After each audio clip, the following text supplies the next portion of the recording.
A leitura do ar, diga agora o nome do convidado, por favor, para que conhecer. Eduardo Veloso, jornalista, com Z, né? O fússia você deixa de lado, né? Senão... Acabar de falar do placar. Tudo bem, querido?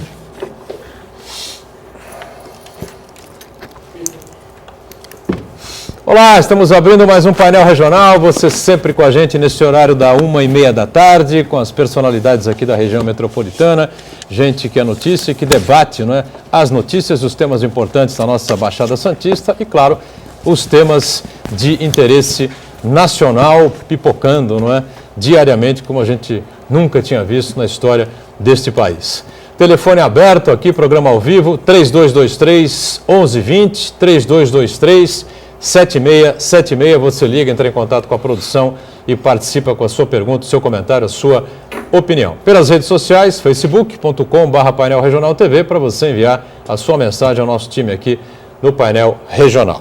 Comigo aqui na bancada, companheiro jornalista Eduardo Veloso, especialista na área policial, mais uma vez participando com a gente. Aqui à minha direita, Marcos Santana, editor adjunto do Jornal da Orla, mais uma vez colaborando aqui com o time do painel regional.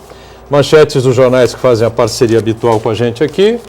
O DL, Diário do Litoral, circula por toda a cidade, pela região metropolitana nesta quinta-feira, com a manchete: governo deve impor idade mínima de 65 anos para aposentados. Né? Uma questão polêmica, difícil de se ajustar, não é? Que é essa questão da aposentadoria. O Veloso ganha aqui, por favor. O Santana também recebe esta edição do DL, Diário do Litoral. Do mesmo grupo de comunicação, você tem também o Gazeta de São Paulo aqui com a gente diariamente. Está aqui a manchete, já chegamos até a debater esse tema ontem aqui. Dirceu, José Dirceu, né? Condenado a 23 anos de prisão, né? De um político mais influente do governo petista, primeiro mandato de Lula, a fim melancólico, como a gente chegou a debater, a discutir ontem aqui no painel regional, o ex-deputado, ex-ministro, ex-presidente do Partido dos Trabalhadores, José Dirceu. Jornal da Orla, circulando em formato tabloide nesta edição. Padre Pop vem a Santos, Padre Pop em Santos. É o padre Fábio de Mello, né? Faz show no estilo voz e piano amanhã, sexta-feira, no Mendes Convention Center. E olha, é um padre que faz sucesso, viu, Veloso? Se você quiser, tem mais detalhes aqui. Santana também recebe para conferir se saiu tudo certinho. E eu destaco ainda aqui o DO, Diário Oficial de Santos, enviado gentilmente pela Secretaria de Comunicação da Prefeitura, trazendo aqui na capa a manchete: Aparecida ganhará 2 novas unidades de saúde, tá certo? Policlínica, Espaço do Idoso, são construídos no terreno da antiga Caixa d'Água. Eduardo Veloso conosco, obrigado pela presença. Tudo bem, né, Veloso? Boa tarde, Boturão, Marcos Santana, Camila, obrigado pelo espaço, uma honra participar aqui do painel regional. Prazer é nosso receber sempre aqui o competente Eduardo Veloso, como também o nosso Marcos Santana, mais uma vez conosco. Tudo bem, Santana? Tudo bem, é sempre um privilégio participar da bancada com o Eduardo Veloso, colega de longas coberturas no passado. Eu já fiz muita cobertura na área policial também, mas num passado um pouco distante. O Eduardo sempre foi um grande incentivador, um grande professor para todos os repórteres da área policial. Boa tarde a quem nos acompanha ao vivo e boa noite a quem nos acompanha na reprise do painel regional. Muito bem, é verdade, não é? Boa noite, boa tarde para você que está acompanhando a gente na reprise, não é? Eu lembro que estamos online pelo site da TV Santa Cecília, o Santa Portal, clique lá no ícone do painel regional para conferir a gente em tempo real. O programa encerrado você revê através do YouTube, não é? Os momentos que achar mais interessantes ou o programa por inteiro. Atenta à nossa produção e à sua participação. Está com a gente mais uma vez a Camila Aloy. Tudo bem, né, Camila? Tudo bem, Boturão. Antes de mais nada, quero cumprimentar você. Boa tarde para você, boa tarde aos convidados e boa tarde mais que especial a você que está em casa. Além da nossa página no Facebook, também temos os nossos telefones, 2 números disponíveis para você continuar interagindo aqui conosco. 3223-1120, 3223-7676. Entre em contato com a gente, sua participação sempre é muito importante no nosso programa. Estarei durante todo o programa aqui recebendo as suas mensagens e passando aqui aos nossos convidados. Olha, está circulando aí pela internet, né, pelas redes sociais, uma mensagem, informação, como se fosse realmente uma informação confiável e tal, mas ela não aparece em nenhum dos sites mais importantes que a gente tem, seria a internação do ex-presidente Lula, que estaria muito mal de saúde, justificaria, não é? Inclusive, aquela expressão, não é? Meio longínqua, meio distante, né? Apática dele, na despedida da presidente Dilma na última semana com o processo de impeachment. Né? Todo mundo deve estar recebendo isso aí. A gente já consultou aqui vários e vários sites, né, Santana e Veloso, e sinceramente não há nenhuma informação mais verossímil, né, mais confiável que a gente possa ter com relação a essa situação. Então, a impressão que o ex-presidente Lula está na casa dele lá, ou está no Instituto Lula, tratando lá das suas articulações, né, para tentar responder aos processos que o envolvem ou, claro, tentar restabelecer uma rota aí importante para o Partido dos Trabalhadores, né? De confiável mesmo não chegou nada, não tem nenhuma informação, né, Veloso? Não vi absolutamente nada, Boturão. Nas redes sociais, Santana viu também, né? Também não. Na verdade, isso é um reflexo direto desse verdadeiro clima de guerra que vivemos no Brasil, não uma guerra bélica, mas uma guerra de pensamento, de ideológica, e numa guerra a primeira vítima é a verdade, né? Então a propagação de boatos, de verdades, de injúrias é muito disseminada. Eu acho que é o momento do país começar a apaziguar os ânimos, fazer um debate sério e não partir para boataria, né? É verdade. Bom, não é boataria, né? Ainda acontece na Câmara Federal, para nós estamos aqui ao vivo, 1h36 da tarde, né? Você que está na reprise conferindo, evidentemente que já acabou o depoimento do Eduardo Cunha ao Conselho de Ética da Câmara e já tem aí as repercussões à noite. Nós estamos aqui no ao vivo, repetindo, e o Eduardo Cunha está lá, fazendo o seu depoimento, fazendo gato e sapato, né, do Conselho de Ética, dando pé no peito dos deputados que tem a mínima coragem, não é, de ir para cima dele, mandando e desmandando, falando o que quer, o que não quer. Sapateando na cabeça de todo mundo. Uma coisa inacreditável que acontece na Câmara dos Deputados. 6 meses de processo, o mais longo de toda a história do Conselho de Ética da Câmara, o Eduardo Veloso e Santana. E, pelo jeito, não vai acontecer nada, porque as contas não pertencem a ele, é um trust internacional que ele diz, né? Que ele fazia parte, o trust é que manda para levar as contas para um lado, tirar as contas daqui, jogar as contas para lá, e todas as contas da esposa dele, e que a filha também é detentora da conta, não é? Conta conjunta com a filha, a esposa. Estão todas regularizadas e estão aí apresentadas à Receita Federal, portanto fazem parte do imposto de renda, da declaração de renda deles, essa coisa toda. É incrível a capacidade que tem esse deputado que hoje não é deputado, mas não é, né? Podemos falar que é incrível a capacidade dele? Sim, mas por outro lado, temos que reconhecer que em sua grande maioria, lá na Câmara dos Deputados, tem muita onça que come na mão, né? Será que esses deputados que não dão a celeridade, a seriedade que o processo de cassação do Eduardo Cunha merece, né? Será que eles não estão, de certa forma, com o rabo preso? É claro que estão, né? Porque senão já tinham dado o start e o processo tinha seguido o seu rito final e normal. Ele, inclusive, respondeu a um deputado que o questionou, não é? Com relação a que a mídia vem publicando que a gente não vai para cima porque o senhor tem denúncias fortes, tem um dossiê de todos os deputados, então eu lhe peço aí, se o senhor tem algum dossiê de algum deputado, o senhor apresente aí para que a gente liquide essa situação, essa questão de uma vez por todas. Eu falei, não é nada disso, deputado, eu não vim aqui para ameaçar ninguém, meu procedimento não é esse, não é? Eu não ameaço ninguém, eu venho aqui de frente, estou aqui com o peito aberto para responder tudo o que for possível, for necessário, enfim. Mas ele chegou a declarar, certa vez, quando pressionado, que se o derrubasse, ele levava 200 com ele na Câmara. Então, isso que o Veloso coloca, me parece que tem uma absoluta lógica, né, Santana? E o que é mais impressionante de tudo é que a Comissão de Ética é para apurar se as declarações que ele deu, se ele mentiu ou não, quando disse que não tinha dinheiro na Suíça, né? E o impressionante é que ele não disse, e ninguém ali da comissão pergunta, como é que aquele dinheiro foi para lá, sendo que ele não tinha rendimento nenhum, como parlamentar ele não conseguiria amealhar toda aquela quantia, ele não tem empresa de um porte que permitiria que ele regimentasse toda aquela quantia, e fica tudo por isso mesmo. Parece que é um grande teatro ali, e reforça essa tese de que no Congresso Nacional existe sim uma bancada do Eduardo Cunha, né? que ele sabe-se, motivos obscuros, mantém essa bancada de apoio, que inclusive teve a capacidade e o poder de nomear o líder do governo, que é um político que ele não tem ficha de serviço prestado ao país, tem uma ficha corrida criminal, inclusive sendo acusação de tentativa de homicídio, condenação por improbidade administrativa, está envolvido na Lava Jato e diversos outros esquemas de corrupção. Então, isso daí indica, Buturão, que... Tem a impressão que o presidente em exercício, né, o presidente Michel Temer, ou ele passou a bola para alguns correligionários para que ele possa tratar das questões mais eventuais aí, não é?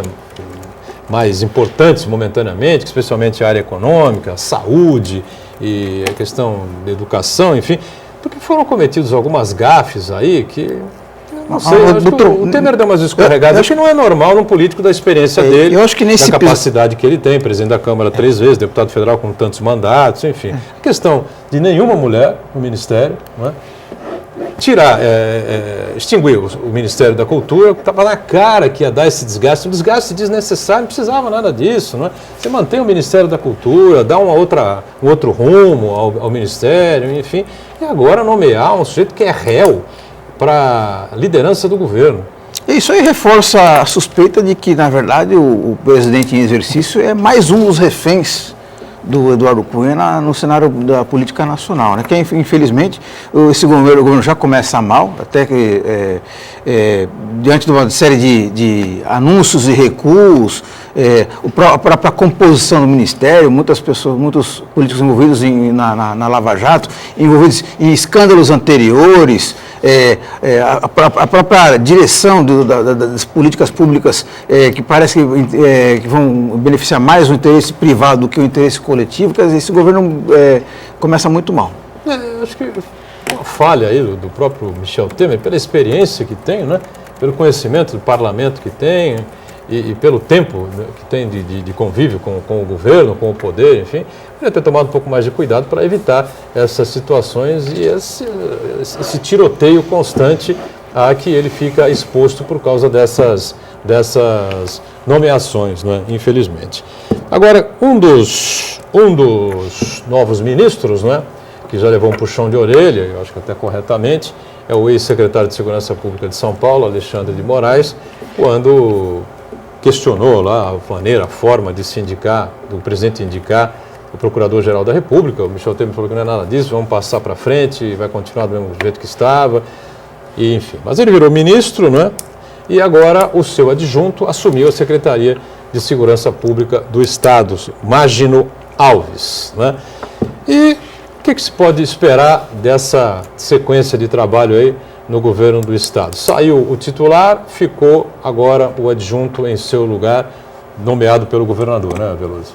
Eu acho que não tem que se esperar absolutamente nada, porque o adjunto acabou sendo efetivado no cargo, então a tendência e o esperável é que siga a mesma linha, né? Com a manutenção do delegado-geral de polícia, do comandante-geral da PM e com todas as diretrizes que foram passadas por ocasião da posse do atual ministro, mas ex-secretário de Segurança Pública, Alexandre de Moraes.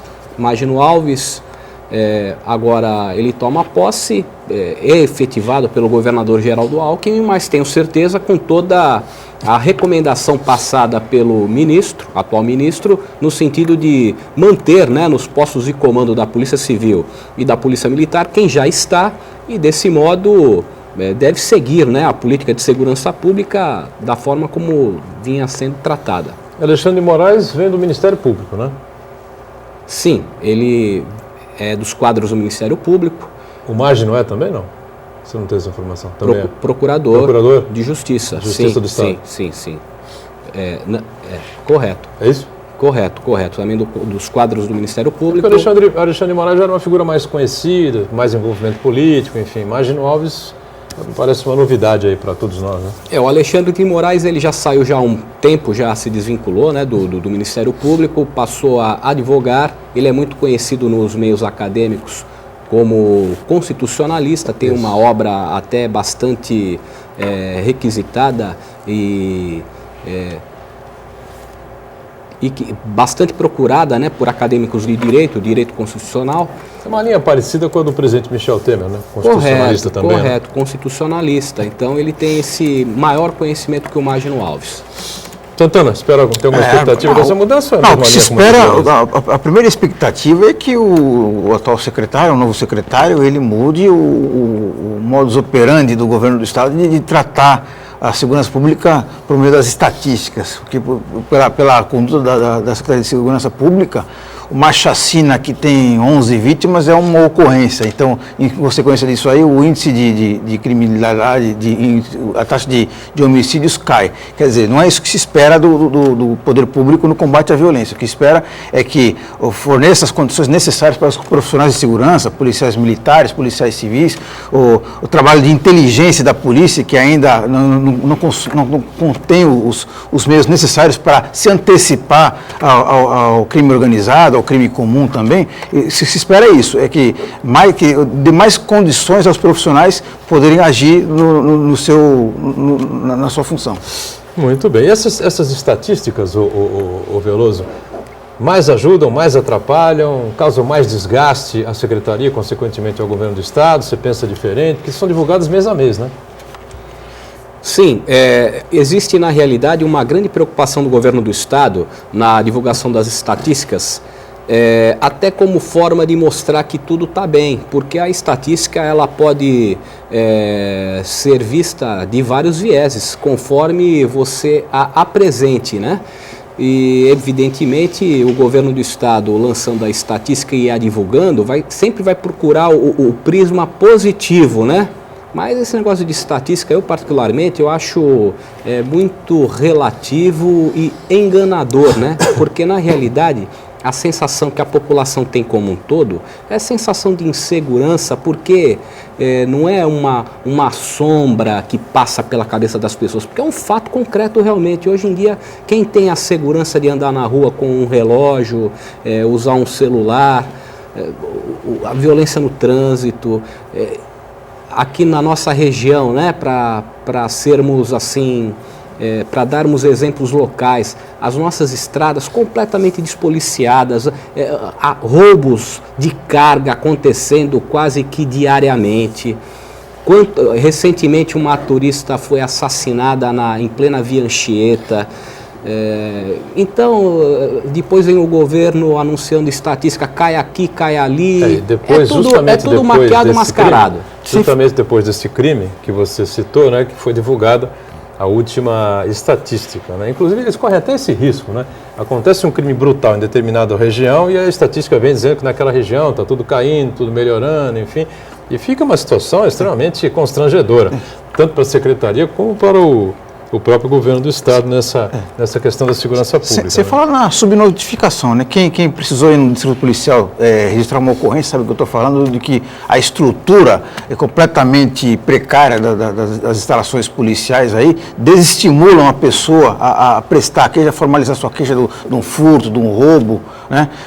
A pessoa fica às vezes 4, 5 horas esperando a sua vez para registrar o boletim de ocorrência. Esse tipo de coisa desestimula e acaba oficialmente reduzindo os índices de criminalidade, né? E sobre esses roubos, esses furtos, enfim, teve um assalto cinematográfico em Santos faz um mês e pouco, né? Naquela empresa de transporte de valores, né? Sim. E arrombaram lá o muro, depois perfuraram, explodiram exatamente a parede onde ficava o cofre, aí trocaram tiro com policiais, com gente da guarda, com policiais, essa coisa se estendeu até a rodovia, né? Deixaram cair uma maleta ou duas, ou não sei quantas, com 90 mil reais ou 9 mil reais, não foi isso?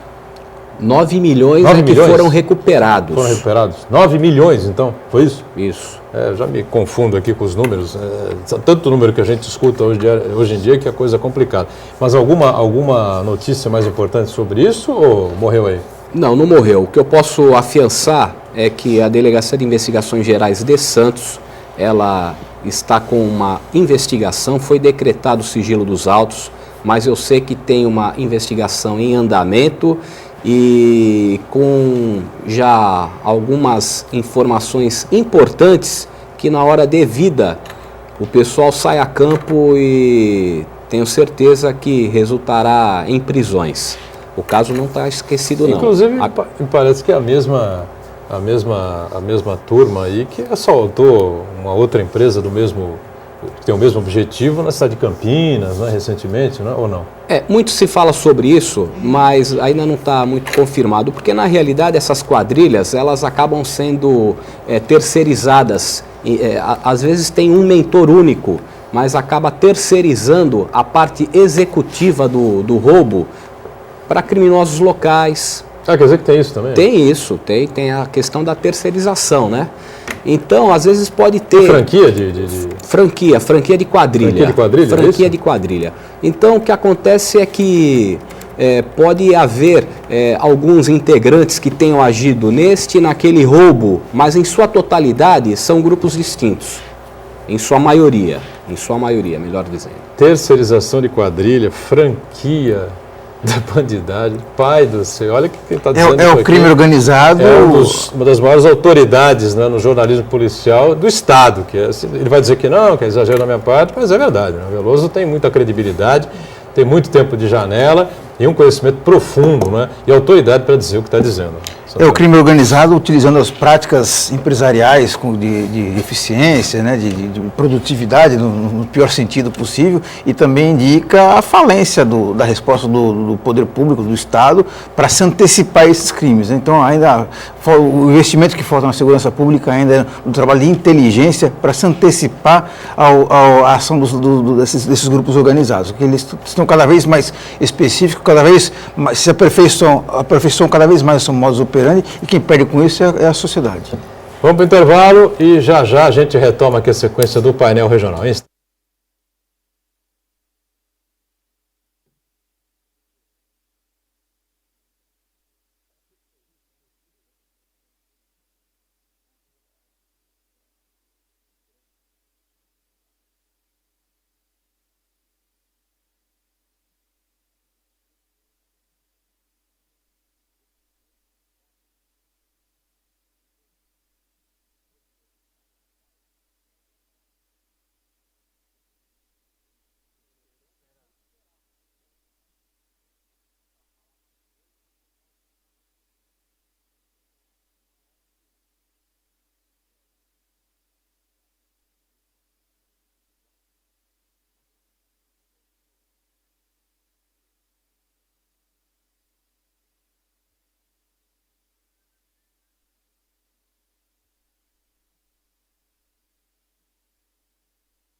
Umas perguntas, se quiser que eu faça. Sobre esse tema aqui ou... Não, é mais sobre o governo. Não, a gente faz depois, então.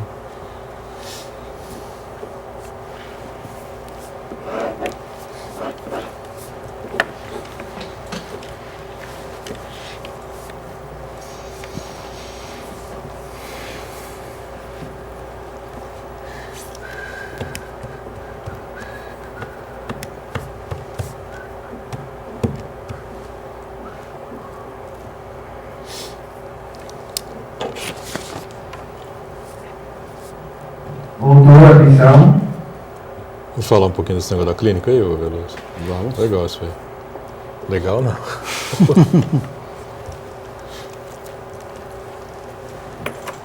Muito bem, a gente volta à sequência do nosso painel regional. Eduardo Veloso conosco, jornalista especializado na área policial, Marcos Santana com a gente também, e a Camila atenta já com participações importantes do telespectador que está sempre com a gente. Bom, tem um caso aí que vem repercutindo já de 2 anos aproximadamente, ou 3 anos, né? O Veloso vai poder informar a gente melhor, que é o caso que envolve a Clínica Americana. Né? A Clínica Americana tem eu tinha, não sei se ainda continua, né? Tinha, né? Fechou agora? Fechou. É uma sede aqui no Gonzaga, né? Também teve em São Vicente, não foi? Por um período. E 2 dos sócios foram assassinados, ou 3? 3. 3 sócios assassinados, uma tentativa de assassinato contra uma funcionária, né? Sim. E era uma coisa misteriosa, né? Ninguém entendia o que estava acontecendo, porque é que justamente contra essas pessoas ligadas a essa clínica odontológica. E parece que a polícia finalmente chegou a uma conclusão, descobriu o criminoso, um cirurgião dentista também, e tem lá os motivos, quer dizer, a gente não pode dizer que são motivos, né?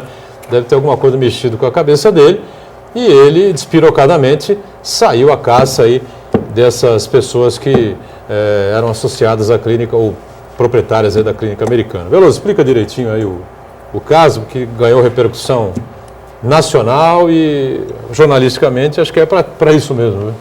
É, realmente, um caso muito grave que teve início na madrugada de 23 de dezembro de 2014, quando a Gilson de Carvalho, que era o dono, né, dessa rede de clínicas, com 4 filiais, 2 em Santos e 2 em São Vicente, foi executado a tiros quando saía da unidade da Floriano Peixoto no Gonzaga. Naquele primeiro momento, mistério total. O que poderia ser? Poderia ser uma situação de agiotagem, um cliente insatisfeito com o tratamento, até crime passional foi cogitado, né? Porque foi um homicídio com requintes de execução sumária. Aí, para confundir ainda mais a cabeça de todo mundo, por volta de junho de 2015, 2 irmãos do Agilson, Aldaci e Arnaldo, que saíam da clínica da rua João Pessoa, também foram mortos. Todos dentistas, os 3? Não. Não. Aliás, nenhum deles eram dentistas. Nenhum deles? Eles eram empresários que atuavam nesse segmento de clínicas odontológicas. Mas eles contratavam, né, os dentistas para as clínicas. Na realidade, eles eram empresários, administradores de empresa.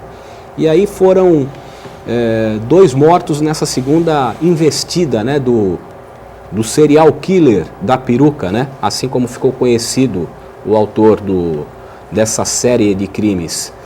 E 2 meses... Até então ninguém jamais tinha suposto, né, que ele usava peruca, que era um homem, que era uma mulher, um novo, alto, baixo, Correto. gordo, magro, né? Não havia nenhuma informação, né? Mas nesse segundo caso, os 2 irmãos que foram abatidos a tiros estavam acompanhados de um sobrinho, que por sorte não morreu, tomou tiro de raspão na nuca e no nariz, e ele foi bem claro no sentido de descrever o criminoso como um homem que usava uma peruca estilo Black Power. E setembro de 2015, acho que setembro de 2015, houve a terceira e última investida do serial killer em plena Marcílio Dias de manhã, contra uma funcionária da mesma unidade lá do Gonzaga, que chegava ao trabalho. Ela tinha o hábito de deixar a sua bicicleta presa com corrente cadeado num bicicletário lá da Marcílio Dias, e tão logo ela chegou, ela foi alvejada com 5 disparos, sobreviveu. e depois de receber alta, e com algumas informações adicionais colhidas pela Polícia Civil, ela reconheceu o ex-patrão Flávio Graça como o autor do crime. E aí o caso foi sendo... Flávio Graça, que é cirurgião dentista. Sim, o Flávio sim, era dentista, dono de 2 unidades de clínicas Oral New, que eram vizinhas a uma das unidades da clínica americana lá em São Vicente. Oral New. Oral New. Funcionava em São Vicente. Funcionava em São Vicente, na rua Martim Afonso. E essas clínicas faliram. Enquanto a clínica americana se expandia, a Oral New, ela ia tendo seu movimento reduzido e na cabeça desse Flávio, né, segundo as investigações da polícia, o seu insucesso empresarial, profissional, foi por conta da concorrência, né? E importante destacar que a partir do momento que esses 3 crimes passaram a ser investigados em conjuntos pela Divisão de Homicídios da Delegacia Antissequestro de Santos, é que houve um total cruzamento de dados, de informações, no sentido de traçar o perfil psicológico deste acusado, desse suspeito, e foram também obtidas imagens de câmeras de segurança de datas anteriores aos crimes, o que mostrou que nas investidas o Flávio fazia um levantamento prévio do local, ou seja, agia premeditadamente, com bastante calculismo, frieza, e agora está com prisão decretada e foragido da justiça. Se a moda pega, já pensou? Se a moda pega, se cada disputa comercial for parar nesse nível aí, estamos perdidos, vamos viver uma verdadeira barbárie, né? Agora, Eduardo, a polícia tem alguma pista do paradeiro, já tem alguma linha de investigação nesse sentido ou ainda não? Porque, na verdade, isso virou uma busca uma agulha no palheiro, né? Na realidade, a polícia, há 6 meses aproximadamente, está procurando esse Flávio. E esse Flávio desapareceu. O interessante é que ele sumiu exatamente na mesma data que foi tornada pública uma imagem de câmera de rua, de segurança, na qual ele aparece sem o disfarce, sem a peruca e óculos escuros. Nesse mesmo dia, ele sumiu e o seu telefone celular parou de receber e fazer chamadas. Mas não há dúvida nenhuma de que esse que aparece sem o disfarce, sem a peruca, só com óculos, é o mesmo que usa a peruca. Não há dúvida para a polícia. Várias testemunhas o reconheceram, com 100% de certeza. E o telefone que parou de funcionar nessa mesma data que essas imagens se tornaram públicas, 2 meses depois, ele foi reativado com outro chip em Fortaleza. A pessoa que o adquiriu em loja, exibiu nota fiscal, pagou R$580 por um iPhone 5 e disse desconhecer quem é a pessoa de Flávio. Comprou na loja. Agora é um grande mistério como esse telefone foi parar lá em Fortaleza. Estaria lá em Fortaleza? Pode ser, mas a polícia trabalha com qualquer hipótese quanto à eventual localização dele. Agora com a divulgação do caso e com a repercussão que ele ganhou, eu acho que mais dia, menos dia, vai surgir uma informação dando com certeza o paradeiro dele e aí ele será preso. O caso vai ganhar grande repercussão nacional, provavelmente agora no final de semana, né? É muito possível, pelas informações que o Veloso nos trouxe já aqui e que a gente vem acompanhando, que o Fantástico da Rede Globo e que o programa da Domingo Espetacular da Record, não é, façam matérias sobre esse caso. Como eu disse quando a gente começou o bloco aqui, seguramente, jornalisticamente, é a matéria de âmbito nacional, sem dúvida alguma, né?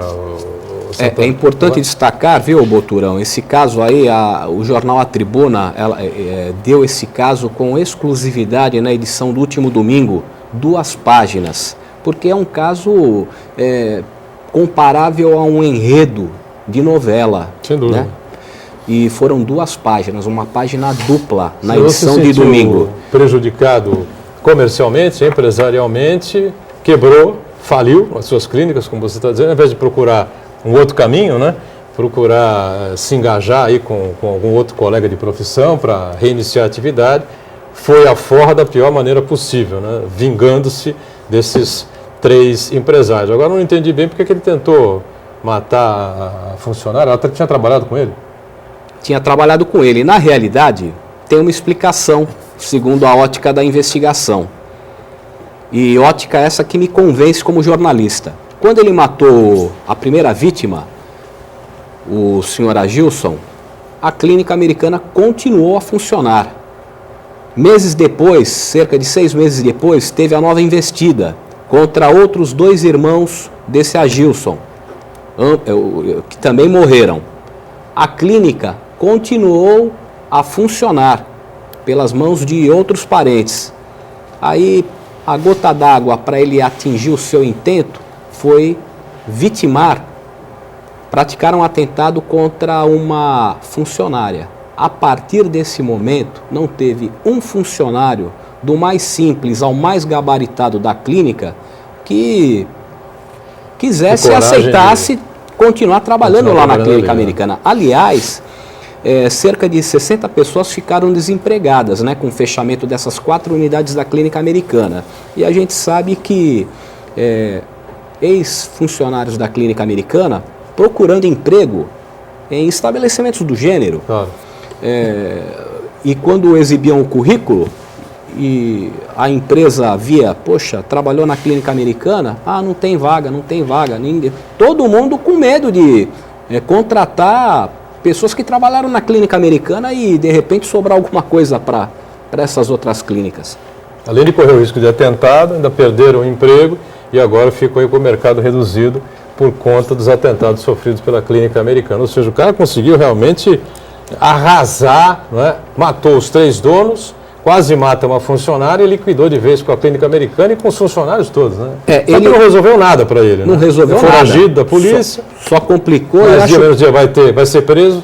Eu acho que a palavra que exemplifica bem a consequência do ato do Flávio, ele dizimou uma família, né? Várias, dizimou uma família. Matou 3 pessoas, 3 irmãos de uma mesma família.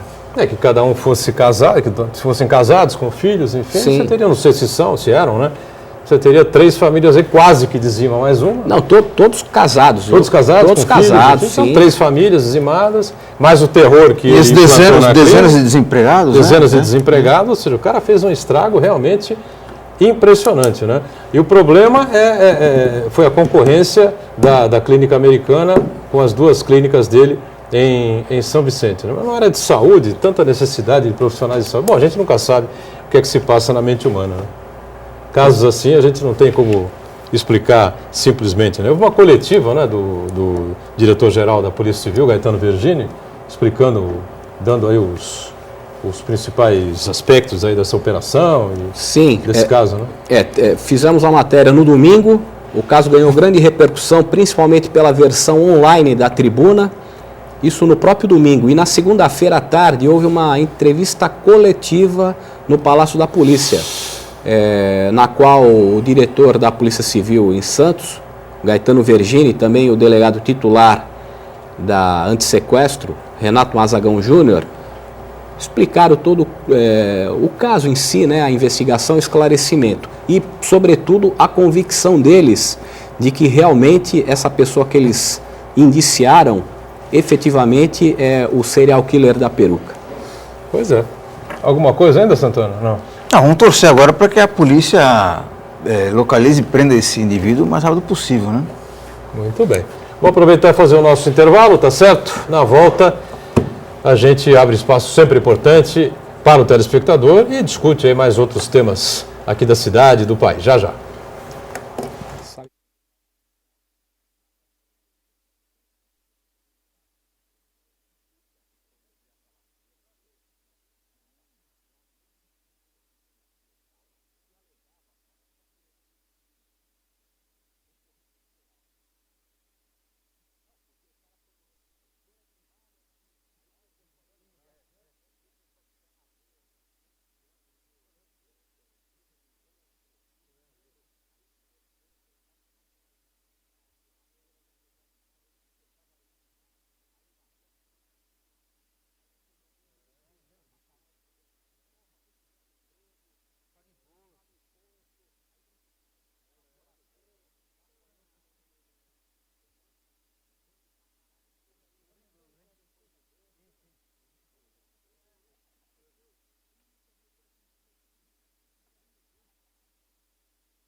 Mas foi isso mesmo, né? Com relação ao terreno que tinha lá no Guarujá, lá na Enseada, não é isso? É. E o do Romazini, não? Romazini não... Não, o Romazini foi esclarecido, né? Foi? Tinha uns menores de idade menos. também. Tem mais ficou falando a mas história um de de roubo. mas o mandante não. Meio... Man- Não teve mandante, então ficou como roubo, né? Um roubo meio mandrake, né? Estranho, ele saiu de casa para falar com os caras. Ele conhecia os História caras. estranha. Ele conhecia os caras. Ele abriu a porta, não foi isso? Um roubo meio mandrake. Vamos de volta, sequência do nosso painel regional, direto e reto aí com a nossa Camila Aloy, sempre com participações importantes do telespectador que está sempre com a gente aqui, tá certo, Camila? Isso mesmo. O Jurandir Pereira pergunta sobre aquela entrevista com o Jô Soares, não, entrevista do Jô Soares, desculpa, com o Fernando Henrique Cardoso. Ele pergunta: impressionante como o senhor Jô Soares empurrava para o telespectador a imagem que o governo vai acabar com a cultura deste país. Assim como o PT empurra que é golpe. O governo vai acabar com a farra com o dinheiro público e não com a cultura. Essa é a opinião do Jurandir Pereira. É o que todos nós esperamos, só que, como eu disse no primeiro bloco, eu acho que o presidente Michel Temer comprou uma briga desnecessária. Você pode reajustar, né, realinhar e readequar as coisas do Ministério da Cultura sem extinguir o Ministério da Cultura e transformá-lo em secretaria. Agora comprou uma guerra com a classe artística que tem visibilidade, tem mídia, não é? E são formadores de opinião, na minha opinião, completamente desnecessária. O próprio Renan Calheiros veio a público recentemente e disse isso. Não havia necessidade de mexer nisso. E aí ele achou que reduzindo o número de ministérios, inclusive o Ministério da Cultura, ia ser alguma coisa emblemática, que seria para reduzir os gastos, mas na ponta do lápis ali, a redução, com a extinção do Ministério da Cultura, a redução de gastos vai ser ínfima, né? Acho que o grande cerne da questão que a gente tem que debater quando se fala em cultura no Brasil é um debate muito sério com relação à Lei Rouanet, porque hoje que nós vemos, existem muitas distorções, é uma lei importante, mas existem muitas distorções, inclusive o ministro da Cultura que acabou de sair, o Juca Ferreira, ele era contra a Lei Rouanet dos moldes que ela estava estruturada, porque permitiu desvios como, por exemplo, financiar o Cirque du Soleil, que não tem nada a ver com a cultura brasileira, um circo canadense do que pregava a cultura franco-inglesa. Essas grandes estrelas, né? Todas, inclusive o próprio Jô Soares, não se beneficiaram. Ivete Sangalo, o Caetano, Gil, o sertanejo universitário, quer dizer, algumas coisas que alguns artistas que têm condições de conseguir financiar com recursos próprios as suas turnês, recorriam ao erário público para o poder, Roberto Carlos apareceu na foto abraçando ele, Erasmo, Chico, Caetano, Gil, uma série de grandes figuras, Fafá de Belém, não sei mais quem, mas sem falar grandes estrelas, né, se utilizando dessa verba, da Lei Rouanet, enquanto que você vê nitidamente gente da classe artística de menor expressão, de expressão mediana, que não estão nem aí porque não conseguiam nada, né? E sem falar das grandes empresas que utilizavam a Lei Rouanet para poder viabilizar o seu brinde de final de ano, fazendo livros, fazendo DVDs, fazendo filmes, que na verdade era um brinde de fim de ano para os seus clientes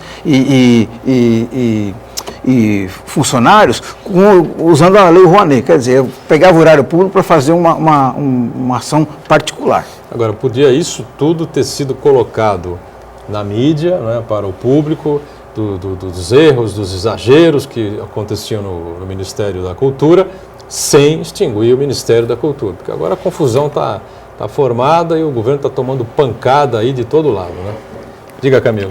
Temos a participação do Uriel Vilas Boas. Ele pergunta: até quando Temer pode se manter, levando em consideração o apoio que está recebendo deste Congresso desgastado? Não sei. Não sei. Vai tentar fazer virar no Congresso algumas coisas que a presidente Dilma não conseguiu, né, Veloso? Você lembra que ela tentou a CPMF, não conseguiu, tentou ajuste fiscal, não conseguiu. CPMF acho que o Michel Temer não vai nem tentar aprovar, pelo jeito, né? Mas um novo imposto, de repente, ou aumento, né, de alíquota, quem sabe, tenha que ser levado ao Congresso para debate, para discussão, né? Agora, não sei, vamos acompanhar para ver como é que vai ser a resposta do Congresso a essas medidas mais duras que vêm por aí, né? Esperamos, né? E aí, Camila, mais participações aí com a Sim, gente? o Valdomiro Trento pergunta ao Santana. Há acontecimentos que mudam o mundo. 1848, o Manifesto Comunista. Por volta de 1800, Napoleão mudou conceitos na Europa. 1930, Getúlio Vargas no Brasil. 2015 e 2016, o impeachment e a presença de Eduardo Cunha no Congresso. O que acontece no país social e eticamente? Vamos para onde? Uma constituinte exclusiva é a solução? Essa pergunta que Não quero calar. quem tiver a resposta é mais valioso que um bilhete premiado da Mega Sena, porque na verdade o cenário político brasileiro é completamente inconstante e temos protagonistas aí que são capazes de tudo, já vista Eduardo Cunha, Renan Calheiros, são investigados, são réus, né? O próprio presidente Michel Temer também tem compromissos muito nebulosos, agora o partido de oposição, envolvido, né, o PT, envolvido até a medula com a Lava Jato, né? Um poder judiciário com ações altamente questionáveis, que na verdade, em muitas ações a gente percebe uma ação político-partidária, quer dizer, é um futuro muito nebuloso que nós temos para o Brasil. Então, a expectativa é que as instituições brasileiras se fortaleçam, né? E eu acho que isso daí só a gente vai conseguir através da votação, da conscientização de cada cidadão, né? Eu não sei se uma constituinte exclusiva exista um clima político para isso, né? Eu acho que os mais interessados nisso aí, os responsáveis, que são os atuais congressistas, não estão interessados nessa constituinte. Então eu acho muito difícil que ela aconteça. Pois é, e as coisas no Brasil são cada vez mais difíceis, né? Os governos municipais, estaduais, o federal, enfim, são lentos para resolver as situações, os problemas, né? Para fazer obras e tudo por concorrência pública e vale o melhor preço, enfim, aí a concorrência pública dá problema, a empresa não consegue realizar a obra, não consegue apresentar aquilo que se compromete em contrato assinado com o poder público, e aí quando faz, aí dá problema na licitação, é uma situação realmente complicadíssima. Olha aí, o Tribunal de Justiça bloqueou os bens da prefeita de Guarujá, Maria Antonieta. Além dela, também da secretária de Educação, Priscila Bonini, de 5 servidores municipais, de um empresário e de 6 empresas que são processadas por irregularidades em licitações no município de Guarujá, né? A acusação contra a prefeita e contra esses membros aí do governo da prefeita Antonieta e a secretária também, né, a secretária Priscila Bonini, de improbidade administrativa e dano ao erário. Essa coisa da licitação é uma complicação danada, né? Faz pelo menor preço, a obra não sai, não acontece. Quando a obra sai, a licitação foi mal feita, favoreceu a B ou C, enfim, é uma coisa que no Brasil as coisas são feitas de um jeito, não resolve, de outro jeito resolve menos ainda, e a gente não anda, né? Lá no Rio de Janeiro houve aquela licitação para aquela ciclovia Tim Maia, né, que teve aquela tragédia, aquele problema sério com morte. Interessante é que a mesma empresa que ganhou a licitação, ela fez o projeto e a execução da obra. Quer dizer, ela vai executar o projeto que ela mesma fez. E onde entra o papel do Estado no sentido de fiscalizar a adequação daquele projeto, daquela obra, à necessidade? E a empresa é de um parente do secretário de Obras e Serviços Públicos, não é, se eu não estou enganado, é de um secretário da prefeitura, do governo do município do Rio de Janeiro, né? Então já fica a coisa mais suspeita ainda, mas aí acabou em tragédia, né? Acabou em tragédia. Agora, como que pode a empresa executar uma obra cujo projeto ela mesma elaborou? Então ela vai elaborar o projeto mais adequado financeiramente para ela, né? E executa daquele jeito, né? Encaixaram as plataformas da ciclovia como se fosse, nas pilastras, como se fosse um brinquedo de Lego. Na primeira ressaquinha aconteceu o que todo mundo sabe. Depois, por análise de vários engenheiros, né, que a gente acompanhou aí nas principais redes de TV do país, ficou claro que o cálculo acabou sendo feito de maneira equivocada, né? Porque a ressaca está ali desde que o mundo é mundo, né? Sim, lógico. Né? Desde que criaram o mundo, que Deus criou o mundo, enfim, que bate aquela ressaca ali naquele local onde passa, né? Aquela ciclovia Tim Maia, né? E, infelizmente, ainda por cima homenageando ao Tim Maia, né? Falecido Tim Maia. Camila. Sim, temos a participação do Vitor Freitas de Cubatão. Ele pergunta, por que eles não fazem cortes nos próprios bolsos? Concordo que a lei Rouanet tinha problemas, mas acabar com o Ministério da Cultura é ridículo. Da mesma forma que também querem cortar gastos na Previdência. Ou seja, para reformar a bendita economia, a própria população é punida. Esse governo já deu seu cartão de visitas. Opinião do Vitor Freitas. A gente tem que dar um tempo, claro. O presidente Michel Temer acabou de assumir. A situação é dramática. A presidente Dilma Rousseff virou o Brasil de pontas perna para o ar, né? Lamentavelmente.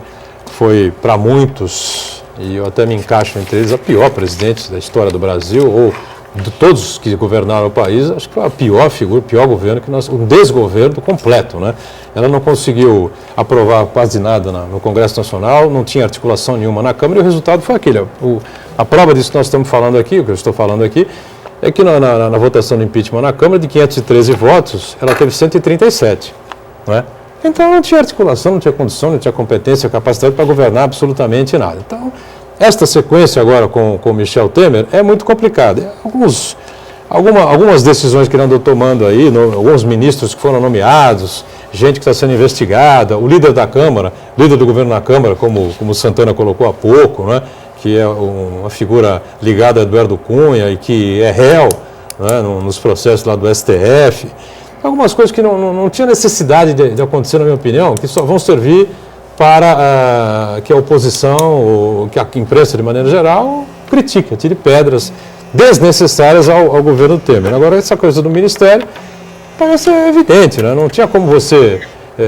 poderia ter feito se diferente, mantivesse o Ministério e redirecionasse essa questão toda de verbas e os próprios recursos do Ministério, o orçamento do Ministério, enfim. A questão da aposentadoria vai ser uma guerra, né, Santana? Eu gostaria de falar um pouquinho, Edgar, você falou sobre o nosso texto falou sobre a questão dos gastos do governo federal, né? O governo que passou e todos os anteriores sofrem de dois problemas principais. Gasta mal e arrecada mal os recursos, né? Porque, por exemplo, se fosse para cortar na carne, por exemplo, né, deveria ser tomadas medidas em todas as instâncias. Por exemplo, no Poder Judiciário existe o auxílio moradia para juízes e desembargadores de R$ 4.800 mensais. Na Câmara dos Deputados, o Eduardo Cunha, que foi afastado do cargo, ele permanece na residência oficial do presidente do Legislativo e ainda assim continua recebendo R$ 4.000 de auxílio moradia. Isso aí é apenas um exemplo, né? Por outro lado, na questão da arrecadação, infelizmente o nosso sistema tributário, ele penaliza o trabalhador, porque ele penaliza na folha salarial e no consumo, e deixa de lado, por exemplo, o patrimônio. Eu fiz uma rápida pesquisa aqui, se me permite.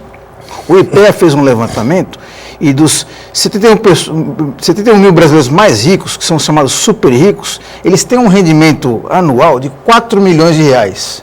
Eles ganham dinheiro Ganham dinheiro através de rendimentos. Os 70? 71 mil super ricos.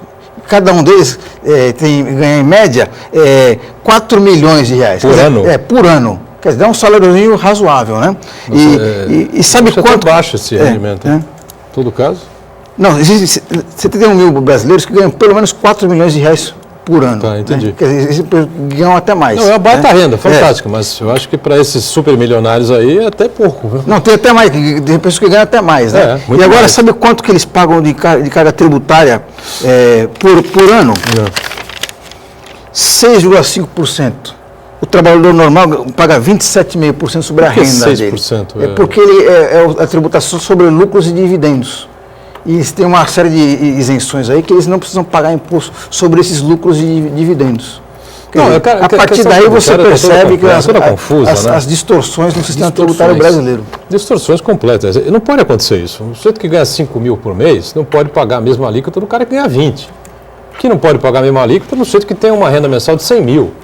Isso, evidentemente. Sendo que esses super ricos, eles ganham dinheiro sem trabalhar na prática, porque é o dinheiro que trabalha sozinho, é o dinheiro que está ali numa aplicação financeira, no mercado financeiro, na especulação. Não gera emprego. Não gera emprego. Na tal da compra dos títulos públicos da dívida brasileira, né? Que hoje grande parte investidores ou especuladores do mercado financeiro. Grande parte do orçamento do governo federal vai para o pagamento de dívidas. Não vai para a educação, não vai para a saúde, vai para pagar dívidas, vai para remunerar esses super ricos e outras pessoas na mesma condição. Muito bem. Camila, tem mais alguém com a gente? Sim, a pergunta do Wellington muda um pouquinho de assunto. Ele diz, saiu uma matéria no jornal A Tribuna dessa semana que a prefeitura vai gastar 657 mil para reformar os muros destruídos pela ressaca do mar. Aqui em Santos tem o Tribunal de Contas para ver isso, pois é um absurdo pagar esse valor para reformar apenas um trecho destruído pelo mar. É a pergunta dele. Bom, aí a gente tem que questionar a prefeitura. Eu acho que a Secretaria de Obras... De obras, né? De obras, né? Serviços Públicos, ou de obras, eu não tenho exatamente essa informação, que pode nos ser passada aí pela Secretaria, pela Prefeitura, no programa de amanhã. Nós estamos quase em cima da hora aqui para fechar a edição do painel regional, mas realmente a ressaca arrebentou lá uma boa parte das muretas da praia, da ponta da praia. A ressaca continua, né? Nesses dias. Ontem teve uma ressaca forte, hoje eu não sei exatamente como é que está, mas pelo tempo que nós estamos acompanhando fora, chuva, frio, enfim. Se me permite, Edgar, eu acredito que essa conta aí, dependendo do valor que deveria ser enviada para a Codesp, porque nós sempre vivemos em Santos aqui e eu acho que ninguém lembra de uma ressaca tão intensa quanto essa esses últimos anos, e coincidentemente tem a ver com o aprofundamento do canal do estuário, né? A dragagem do canal do estuário. E para quem acompanhou, quem viu como conhece o funcionamento do tsunami, ele acontece em função disso, né? A profundidade do mar, ele diminui drasticamente, e isso aí aumenta o tamanho das ondas, e o que vem acontecendo na ponta da praia. Então eu acho que essa conta aí devia ser enviada para a Codesp. É uma sugestão interessante que parte aqui do nosso Marcos Santana. Fechando aqui o painel regional, em cima da hora, né, encerrando mais uma edição, agradecendo muito o Eduardo Veloso pela presença sempre importante, repórter de A Tribuna, né, da área policial, uma das referências que a gente tem no jornalismo aqui da cidade e toda a região. Valeu, Veloso. Obrigado, viu? Obrigado, Boturão. Marcos Santana com a gente aqui também, toda semana, acompanhando e discutindo com você os problemas da cidade, as questões nacionais. E a Camila, atenta diariamente à sua participação, à nossa produção. Nós estamos sempre juntos, de segunda a sexta, 1h30 da tarde, ao vivo com o painel regional, e a nossa reprise 7h30 da noite, enquanto a TV Santa Cília transmite os jogos da Unisanta. Obrigado. Tchau.